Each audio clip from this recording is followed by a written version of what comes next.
স্বামী আর স্ত্রী বেড়াতে গেল চিড়িয়াখানায়। তারা দেখলো একটি বানর তার সঙ্গিনীর সাথে খেলছে, খুনসুটি করছে। স্ত্রী দৃশ্যটা দেখে মুগ্ধ হয়ে স্বামীকে বলল, কি চমৎকার ভালোবাসার দৃশ্য। তারপর তারা গেল সিংহের খাঁচার কাছে। দেখলো সিংহ খাঁচার এক পাশে চুপচাপ বসে আছে। সিংহটি অদূরে অন্য দিকে তাকিয়ে আছে। স্বামী দেখে বলল, আহা, ভালোবাসা কি নির্মম পরিণত। স্বামী এতক্ষণ চুপচাপ স্ত্রীর পাশে হাঁটছিল। এরপর নীরবতা ভঙ্গ করে বললেন, ধরো এই কাচের টুকরাটা সিংহীর দিকে ছুঁড়ে মারো, আর দেখো কি ঘটে। মহিলাটি যখন কাচের টুকরোটা ছুঁড়ে মারল, সিংহী ক্ষিপ্ত হয়ে গেল।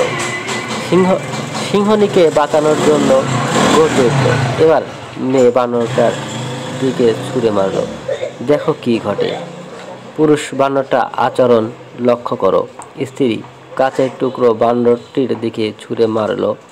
দেখা গেল ছুঁড়ে মারার আগেই বানরটা আত্মরক্ষার্থে ছুটে পালিয়ে গেল। গল্পটা পড়ে আমরা কি বুঝলাম?